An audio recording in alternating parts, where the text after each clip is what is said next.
코람데오 사람되어 이런 제목 한 편을 나누기를 원합니다. 코람데오란 말은 하나님 앞에서라는 말입니다. 라틴어로 코람이라는 앞에서라는 단어와 테오스 하나님이라는 두 단어의 합성입니다.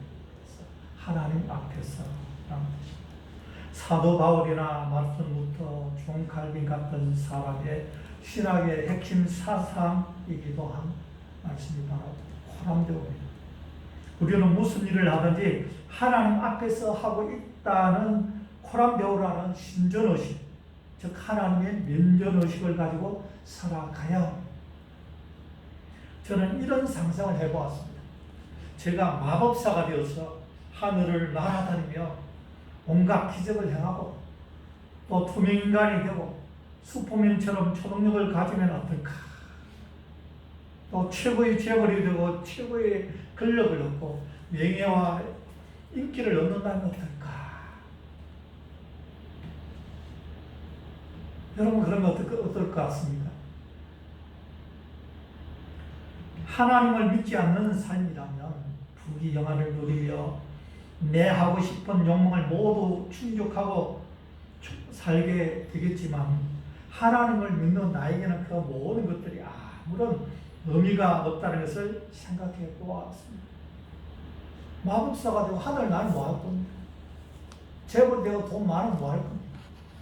인기를 얻고 권력 얻으면 뭐 할 겁니까? 가만히 생각하면 아무 의미가 없어요.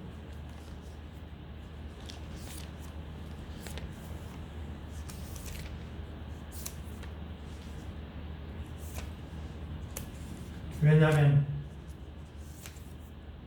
이 땅에서 얻을 수 있는 것은 모두 순간에 지나지 않는 것이고 그 이후에 하나님 앞에서 내 모든 행위에 대해서 심판을 받기 때문입니다. 결론은 하나님의 사명을 감당하는 현재의 나의 모습이 가장 아름답고 행복한 것이구나 라는 사실을 다시 한번 깨달아 보았습니다. 사랑하는 성도 여러분, 우리는 무슨 일을 하든지 하나님 앞에서 행하고 있음을 항상 기억하며 살아가야 합니다.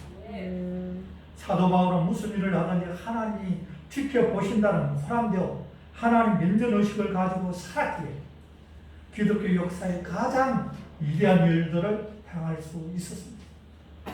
고린도후서 12장 19절 같이 읽어보겠습니다. 우리는 그리스도 안에서 하나님 앞에 말하노라. 사도 바울 성경 많은 구절 앞에서 하나님 앞에서 은히 내하노라. 하나님 앞에서 내가 너희를 어떻게 하노라. 하나님 앞에서 하나님 앞에서 모든 일을 행했다는 것입니다. 저는 이 시간 코람데오 하나님 앞에서 우리가 행할 일들을 살펴보면서 함께 은혜를 나누기를 원합니다. 첫 번째 따라하겠습니다. 죄의식을 가져라. 우리는 하나님 앞에 선다면 가장 먼저 고백할 것은 내가 죄인임을 고백하는 것입니다. 이사야 선지자는 보좌에 앉으신 하나님을 배웠고 가장 먼저 외친 말이 나는 망하게 되었구나 라는 말이었습니다. 이사야서 6장 5절 같이 읽어보겠습니다. 그때 내가 말하되 하루다 나여 망하게 되었구나. 나는 입술이 부정한 사람이요 나는 입술이 부정한 백성 중에 거주하면서 만군의 야외이신 왕을 비웠습니다 하였더라. 왜 망하게 되었다는 것입니까? 나는 부정한 사람, 죄인이라는 거야. 죄인이 앞에 서면 죄의 형벌을 받게 되니까 망하게 되는 겁니다. 예수님의 수제자인 베드로가 갈릴 바다에서 예수님을 만나서 기적적으로 2배가 가득하게 물고기를 잡았을 때 이분은 보통 사람이 아니구나 하나님이구나 라고 깨달았을 때 가장 먼저 외친 말씀이 주여 나를 떠나소서 나는 죄인으로서이다 라는 말씀입니다. 누가복음 5장 8절 같이 읽겠습니다. 시몬 베드로가 이를 보고 예수님 무릎 아래 엎드려 이르되 주여 나를 떠나소서 나는 죄인으로서이다. 언제 예수님 기적을 행하는 것을 보고 보통 사람이 아니구나 이분은 하나님이구나 라는 사실을 깨달았을 때 주여 나를 떠나소서 나는 죄인으로서. 왜? 죄인이 주님 앞에 있으면 망할 수밖에 없어요. 심판을 받을 수밖에 없어요. 하나님 앞에 서면 가장 먼저 우리의 허물이 보입니다. 그렇기 때문에 우리는 하나님의 용서가 필요하고 하나님의 은혜가 필요한 것입니다. 우리가 하나님 앞에서 죄인인 줄 깨달으면 가장 먼저 죄를 회개해야 됩니다. 교회에 나왔을 때도 가장 먼저 한 주간 동안 지었던 죄를 회개하는 것부터 시작해야 됩니다. 그리고 다른 사람들의 죄를 용서하고 다른 사람들을 결코 정죄하지 말아야 합니다. 왜냐하면 같은 죄인인데 누가 누구를 정죄할 수 있겠습니까?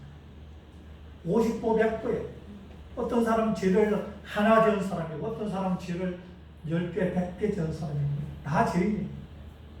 하나를 죄를 살인을 한 명 해도 감옥 가고 10명을 해도 감옥 가고 도둑질을 해도 감옥 가고 하나님 앞에 죄를 지으면 하나를 짓든 100을 짓든 다 심판을 받을 수밖에 없어요. 다 우리는 죄인입니다.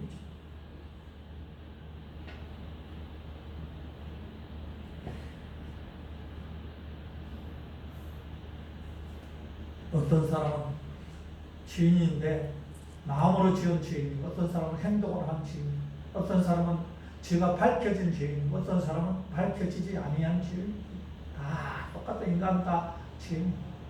의인은 없나니 한 사람도 없어요.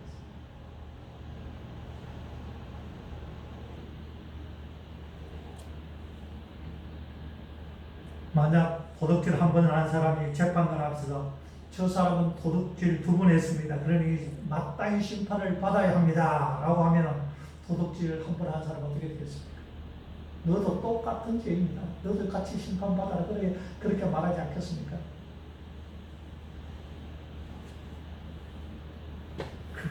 죄인은 그런 말을 할 자격 자체가 없습니다.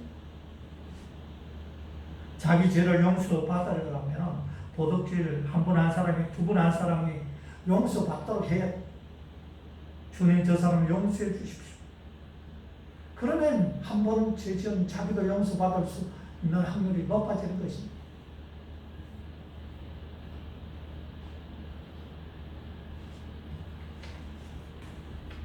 우리는 모두 스스로 죄인임을 깨닫고 절대로 누구를 정죄하는 법이 없어야 합니다.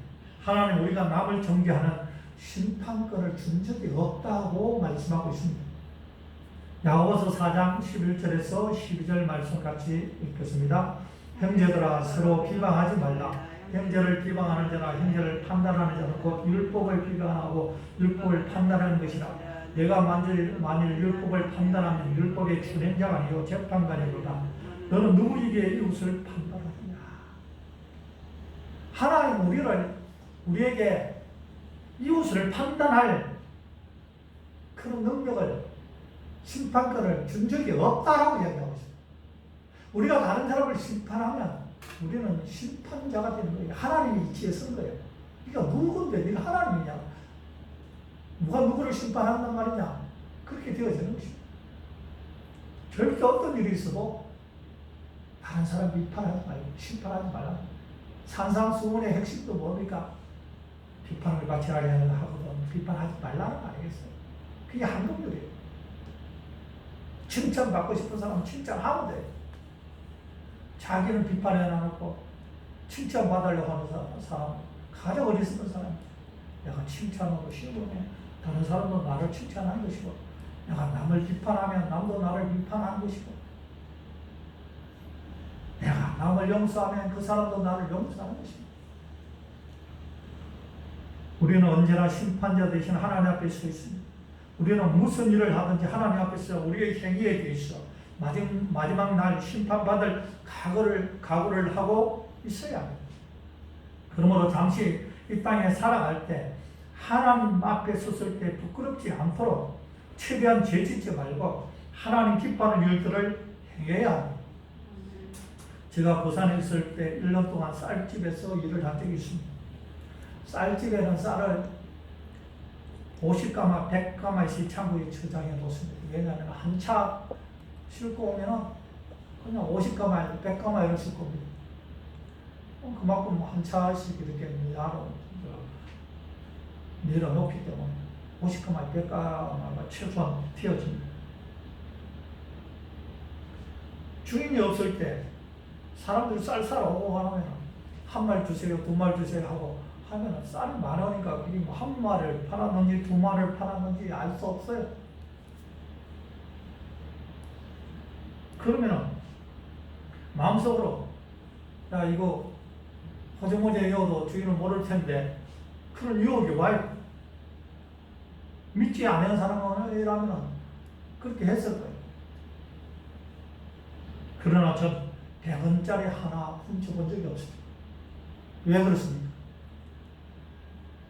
하나님 지켜보고 계심을 알기 때문에 또 심판대 앞에 섰을 때 반드시 그 죄에 대해서 결산해야 되기 때문에 하나님 두려워서 사람은 몰라, 주인은 몰라요. 없는데 어떻게 알아요? 쌀을 한 마리를 팔았는데 두 마리를 팔았는데 뭐 어떻게 알아요?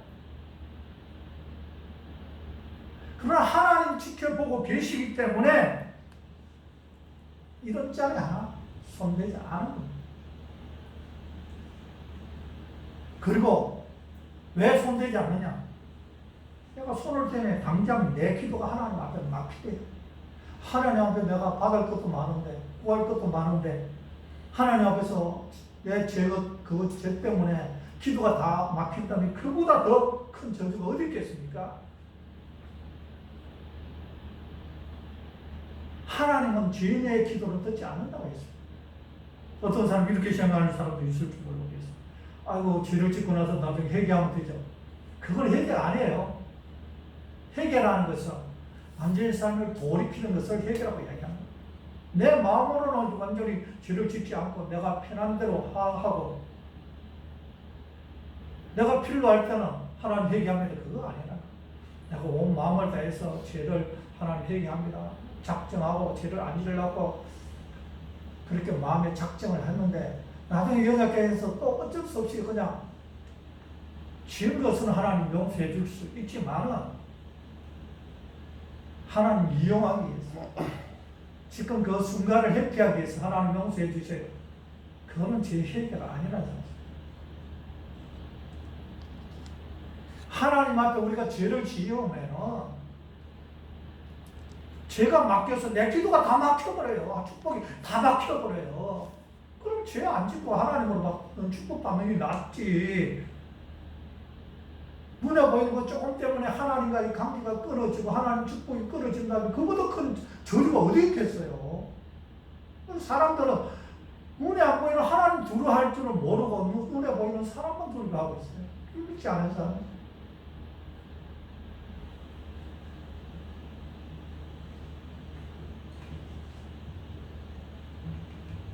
우리는 이 땅에 잠시 살아갈 때 사람들이 안 본다고 부정을 행하거나 거짓말로 속이고 남의 것을 빼앗아서는 안 됩니다. 당장 이익이 된다고 배반해서도 안 됩니다. 하나님 우리가 일어서고 앉으면 아시고 오늘 본문에 보면 우리 일어서고 앉고 일어섰으면 아시고 멀리서도 나의 생각을 밝게 하시며 나의 모든 길과 내가 눕는 것을 살펴보셨으며 나의 모든 행위를 익히 하시고 하나님은 우리의 중심을 다 보고 계세요. 우리 행동을 다 지켜보고 계세요. 내 옆에서 내 아래서 함께 계시고 있다는 사실입니다. 이것이 신전의식이에요. 이것이 없으면 참된 신앙생활을 할 수가 없어요.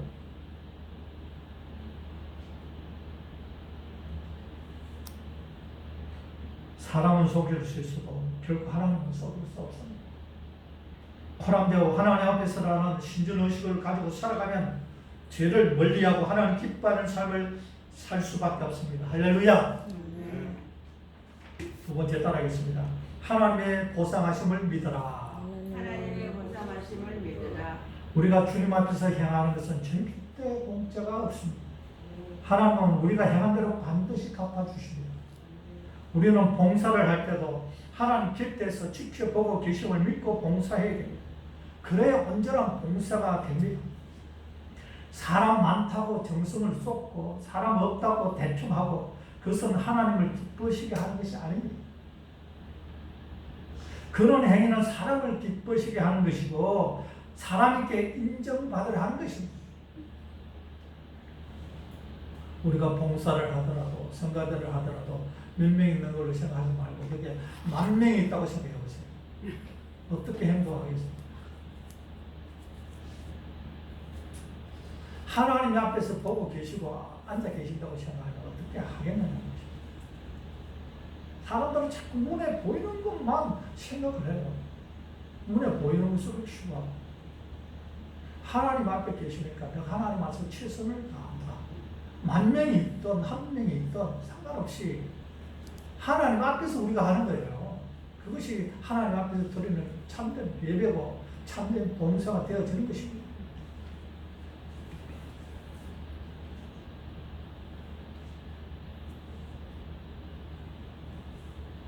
골로새서 3장 23절에서 24절 말씀 같이 보겠습니다.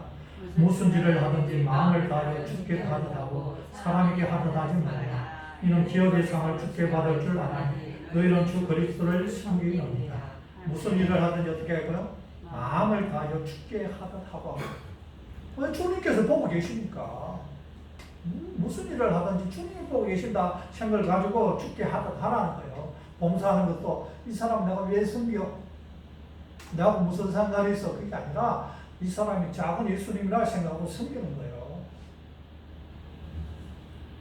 어린 소자에게 행한 것이 곧 내게 한 것이라 라고 주님 말씀하지 않았습니까? 가난한 어려운 사람 돕는 것이, 불쌍한 사람 돕는 것이 주님께서 내게 하는 것이다 라고 했습니다. 우리가 무슨 일을 하든지 주님께 한다라는 생각으로 하는 것입니다. 그것이 참된 봉사예요.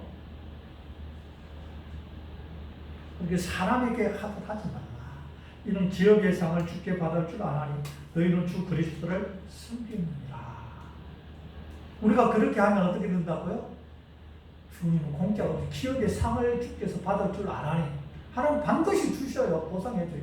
하늘에서도 상급으로 갚아주시고 이 땅에서도 심은 대로 하나님 갚아주십니다. 하나님 반드시 우리가 행한 대로 갚으시는 분이십니다. 공짜로 하는 게 아니에요. 우리가 지금 봉사하니까 지금 당장 안 받으니까 공짜같이 보여지지만 하나님 앞에 공짜는 없어요. 우리가 말 한마디, 친절한 말 한마디, 기도 한마디, 봉사 하나 하늘의 상급으로 다 쌓여 있었어. 이것이 내 필요로 할 때 나에게 응답으로 축복으로 하늘의 상급과 면류관으로 다 보상되어지는 것이에요. 그래서 주께 하듯 하라. 이런 기업의 상을 주께 받을 줄 하나님 너희는 주 그리스도를 섬기느니라. 주를 왜 섬겨요? 하나님께서 다 보상해 주십니다. 우리가 구제를 할 때도 반드시 기억할 것이 있습니다. 그냥 구제를 하면 내 이름을 나타내는 것입니다. 하나님이 영광받는 게 아니에요. 하늘의 상급이 없어요. 그러나 하나님의 이름으로 향하고 또 개인적으로는 하나님 이름으로 은밀하게 행해. 예를 들면 이웃집에 쌀이 없어서 굶고 있는 사람이 있는데 쌀을 한 번 갖다 줄 때 최대한 가능하면은 은밀하게 행해야 돼요. 왜냐하면 자기가 들려가지고 가가지고 이거 쌀 드세요 하고 이야기하면 그 사람이 누구한테 감사할까요? 나에게 감사해요. 그 사람 참 좋은 사람이구나. 고마운 사람이구나. 다음에 일 있으면 내가 뭔가를 드려야지. 내가 갚아줘야지. 식사라도 대접해야지. 그럼 그 사람이 영광을 받게 되어져요. 그렇잖아요. 그럼 구제를 해도 내 의를 나타내는 것이지 하나님 의를 나타내는 것이 아니되죠. 그래서 쌀을 갖다 주더라도 가능하면 몰래 갖다 놔요. 그러니까 누가 갖다 놔주는 모르니까 예수 믿고 복 받으세요.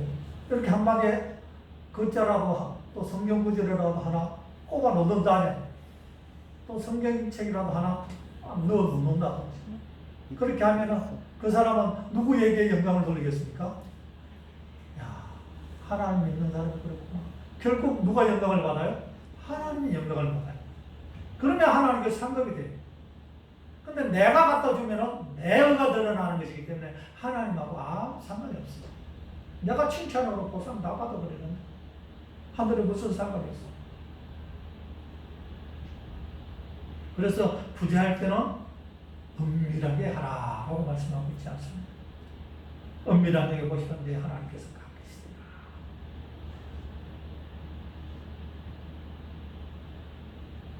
길 가다가 거지한테 돈을 줘도 그냥 아이고 저 사람 불쌍하다 하고 돈을 주면 이걸 어떻게 될까요? 거지가 어떻게 받아들일까요? 아, 사람들 가운데 착한 사람들도 많이 있구나. 하나님하고는 상관없어요. 거지한테 돈을 하나 주더라도 예수 믿고 복 받으세요. 예수 믿고 천국 가세요. 라고 한마디 하고 주면, 야, 하나님 믿는 사람 다 하나님은 누굴까? 나중에 하나님을 찾게 되고 하나님 믿게 되고 결국 그 구제는 하나님께 영광을 돌리는 구제가 돼. 그냥 주는 것은 인간적인 불쌍함 때문에 주는 거예요. 그것은 세상 사람도 해요. 우리가 하는 것은 주님의 이름을 높이기 위해서 하는 거예요. 먹든지 마시든지 무엇을 하든지 하나님의 영광을 위하여 하라 라는 말씀처럼 예수 이름으로 행할 때 하나님께 영광을 받으신 것은 하나님께서 갚아주시리라. 구제하는 것은 주님께 구워주는 것하고 똑같다 했어요. 어떤 구제요? 하나님의 이름이 영광을 받는 그런 구제. 그것이 하나님께 영광 돌리는 거죠. 어떤 봉사를 하는데 자기 이름을 드러내기 위해서 내가 어떤 사람인데 내가 세상에서는 무엇을 했어? 나 대단한 사람이야. 그러니까 교회에서도 내가 뭔가 한 자리를 하고 뭔가 나는 빛을 봐야 돼. 자기를 드러내기 위해서 하는 봉사는 봉사가 아니에요. 하나님은 받지 않으셔요. 그럼 우리가 무엇을 하든지 봉사할 때 하나님을 기쁘시게 하기 위해서 봉사를 하는 거예요. 사람한테 보여지기 위해서가 아니라. 소망교회 같은 데는 별 4개 달 장로들도 가장 먼저 하는 것이 장로들이 밖에 나와서 청소하고 차 주차 관리하는 그 일부터 성도들 오면 어서 오십시오 함정하고 별 4개짜리가 그거부터 하고 있어요. 다른 데 가면 얼마나 대접받고 얼마나 그 높임받고 그런 사람이에요. 근데 교회 와서 그런 사람들이 섬길 때 다른 성도들을 볼 때 어떻게 생각하겠어요? 야, 하나님 믿는 사람은 다르구나. 저렇게 세상에서 높임 받은 사람이 여기 와서 주차 관리하고 있구나. 그럼 하나님에 대해서 다르게 생각하게 되어지죠.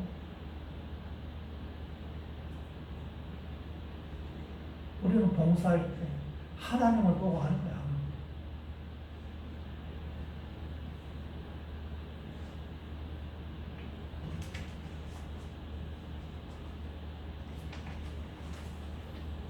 하나님 우리가 이 땅에서 행한 것을 반드시 보상해 주십니다.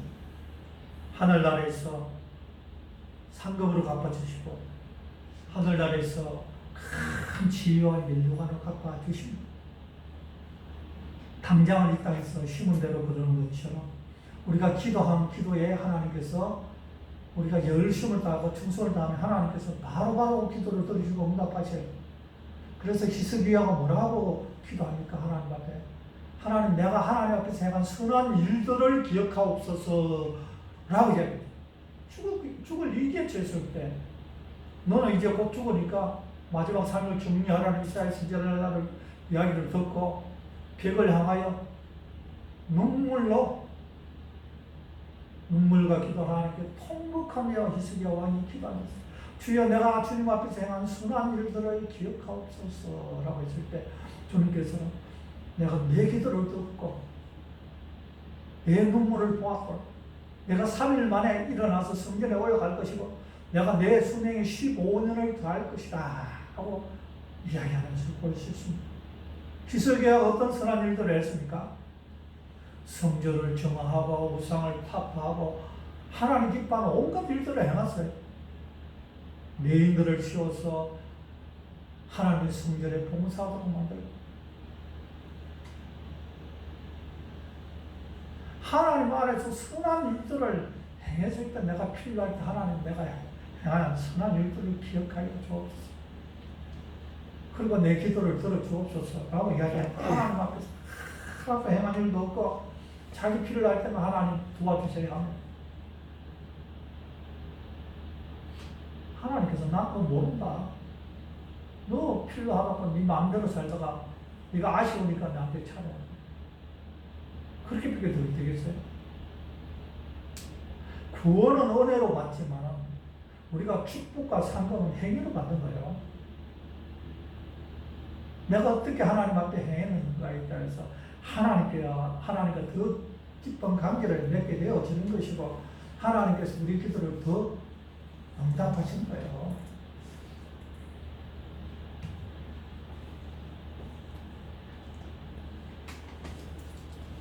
우리는 마지막 심판대 앞에 하나님 앞에서 보상을 받는 것을 기억해야 됩니다. 이 땅의 삶은 100년도 안 되잖아요. 100년 살아도 여러분 재벌들이 행복해 보입니까? 저는 절대 행복하다 생각하지 않아요. 맛있는 거 먹는 거 여러분 한 달만 먹어보세요. 질립니다. 맛있는 거 못 느껴요. 좋은 집, 좋은 차 1년만 있어 보세요. 아무 감각이 없습니다. 이 세상의 모든 것은 참된 만족 없어요. 바닷물을 먹는 것처럼 처음에는 잠깐 좋았다가 시간이 지나고 나면 그 느낌이 다 사라져요. 괴로움밖에 없어요. 재벌들은 더 걱정이 많아요. 돈이 없는 사람은 없어서 걱정이니까 있는 사람은 그것을 지키기 위해서 걱정하는 거예요. 수많은 사람도 돈을 빼앗기 위해서 정치인들이 와서 이러고 환경단체가 와서 달라고 뭐가 달라고 이야기하고 기자들이 와서 달라고 온갖 자선단체들이 와서 돈 달라고 하고 그런 사람 만나달라고 이야기하고 시간이 없으시고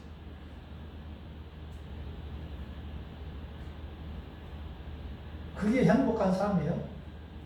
저는 아까 처음에 이야기했듯이 생각합니다. 내가 마법사가 되고 재벌이 되고 큰 권력을 얻으면 그러니까 뭐 할까?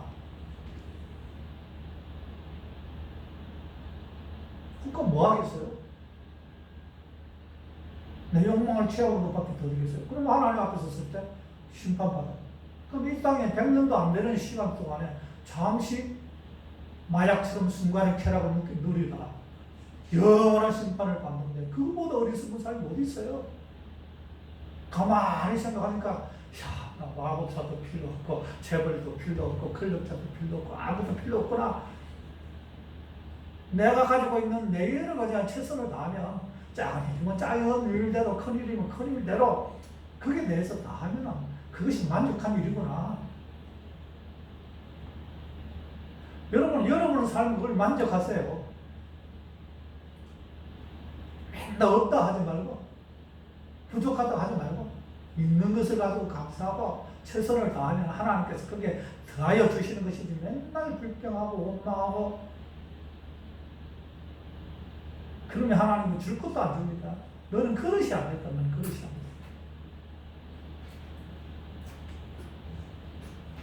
있는 바를 족한 줄 알고 감사하죠. 그런 자에게 하나님께서 더 큰 것을 주십니다. 마태복음 16장 27절 같이 읽겠습니다.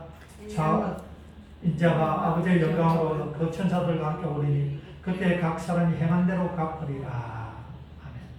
우리는 마지막 심판 때 앞에서 하나님께 보상받아 천국에서 영원히 행복하게 사는 것이 우리 믿는 자들의 최종 목표입니다. 그래서 우리는 이 땅에 살아갈 때 주님께서 우리가 행한 대로 반드시 갚아주신다는 것을 믿는 것이 참된 믿음이에요. 지금 당장 하나님한테 받아가지고 물질을 얻고 권력을 얻고 하는 것이 그게 축복이 아니에요. 장차 하나님께서 나에게 심판대 앞에서 최상의 것으로 보상해 주신다. 그걸 믿는 것이 우리 신앙의 최종 목표인 것입니다.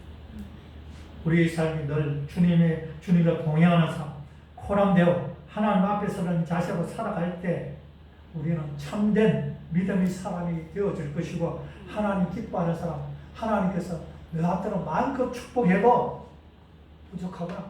내가 더 축복하여 주겠다 라고 할 수 있는 그런 축복받는 사람이 되어줄 줄 믿습니다. 아멘. 할렐루야. 오늘